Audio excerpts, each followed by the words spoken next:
Aston Martin announcing their brand new prototype, the Valkyrie Hypercar, is going to be competing against Le Mans. We're all excited about this. We know what we can see on the Formula One stage. Now we're going to take it to endurance racing as well. The company's executive chairman is, of course, Lawrence Stroll. He joins us now from the company's new campus at Silverstone. Lawrence, great to see you. Thank you very much indeed for taking the time to join us here at Bloomberg. We've just been discussing what is happening with luxury spending more broadly. Watch prices are coming down. Luxury stocks like LVMH are coming under pressure. There's a concern that maybe spending is going to slow down. Is that also going to be true in your market, in the upper end of the car market? Well, we're in a very fortunate position. We don't feel that at all. Our order books have never been stronger. We're starting with our DBX, our SUV. You know, in a couple of years since we launched it, it's taken 20% market share of high-performance luxury SUVs. And most recently, we've announced that we're rolling out our next-generation front-engine sports cars. We launched our DB12 in the south of France in May before the Monaco Grand Prix, and the order book's never been stronger, the strongest order book Aston Martin's ever had. So I think as long as you have the right product, the demand is 100% there. And again, we're feeling great upside, if anything at all. Now, fair enough. I mean, I would bet you that LVMH would probably say they have the right product too. So I wonder if you were to look at any cracks, where do you think they would emerge first, Lawrence? Again, we're not feeling any. I think a lot of it does have to do, when you're in the car business, that you roll out all new launches of all new products after coming off of 7-year-old products, which still sold out in our dealerships. So again, we're not feeling any cracks whatsoever. Yep. Lawrence, you've recently raised money. You're investing more into the business. You've got Geely on board. You've got Mercedes on board. You've got technology coming, therefore, from those businesses as well. We're seeing turbulence in financial markets. Raising money is going to get harder and harder, it looks like, from here. Do you have the money you need right now? And do you have the technology you need right now to compete with brands like Ferrari? We most certainly do. Our last capital raise money was raised to pay down our mezzanine debt, which we're going to do very shortly. Otherwise, the company is fully funded and we don't require any further funding whatsoever. And as far as technology is concerned, as we launch all of our new products, we're bringing out all of our new technology. So if you look at our DB12, which we just launched, which is our first of our next generation front-engine sports cars, it's the highest technology of any GT. We're calling it a super tour of any Gran Turismo car on the market. Better vehicle driving dynamics, more horsepower, the highest technology in the interior in terms of HDMI, infotainment. So yes, we are perfectly, I think, ahead of the competition in terms of our technology as well as our performance. So that car behind you, that's a Valkyrie, right? And it's going to be in Le Mans. Correct. What do you get by being in Le Mans? Yes. What's the deal for you?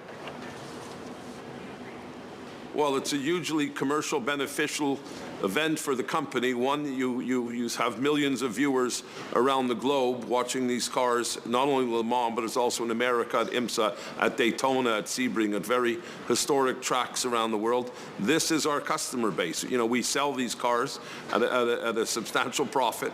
It's great marketing to see us go around to Le Mans, go around to Sebring, go around to Daytona. Millions and millions of viewers. It's extremely aspirational and has a trickle-down effect over the whole brand, the halo effect. It's a different market, therefore, by the sounds of things, Lawrence, to F1.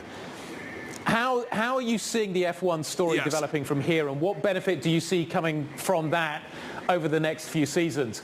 The number of teams looks like it's going to be increasing. How do you feel about that? What do you see the opportunity in Formula One is? Kind of just give us a sense of how you think that brand is going to develop for you as we see maybe more teams coming in. Formula One has truly transformed Aston Martin. It's introduced us to a much younger customer base, We have data showing 50% of the consumers today buying our product were not Aston Martin customers before seeing us in Formula One. So it transformed us at the highest echelon of technology in automotive, at the highest luxury in automotive, which is very much our client base. So Formula One has really been transformative for us as a marketing tool. Also, again, we are bringing performance to Aston Martin, technology performance. There's no better performance, no greater performance than Formula One. So for us, it's just been absolutely fantastic. And our largest market, being America, you know, with now 3 races being held there. Does that effect now get diluted, though? More teams come in, Andretti comes in. You've seen the effect and the dramatic effect that it's had on your business. Yeah, but by the way, Andretti has been approved by the FIA, which is one of 2 of the bodies that have to approve their entry. The second is FOM, who has not approved their entry. So Andretti is far from entering Formula One. But if he does, same kind of question. Are you worried there's going to be too many cooks in that F1 kitchen? I think that F1's in a great place with 10 teams, and I have a very strong suspicion it will remain 10 teams. Okay, that's interesting. Lawrence, you're at the new campus. How big an advantage does it give you?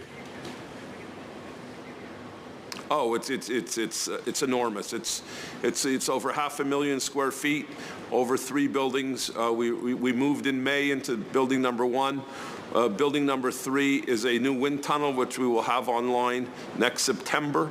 That again, transformative for a Formula One team to have the latest and greatest wind tunnel. The last wind tunnel built in Formula One was in 2004. I think you can imagine how technology has moved on in the last 20 years. So it's a game changer. There is no other facility like this in Formula One, and it's again, for us, it's totally a game changer. All right, Lawrence Stroll of Aston Martin, we totally appreciate it. A beautiful car. Good luck. We appreciate your time today. Thank you.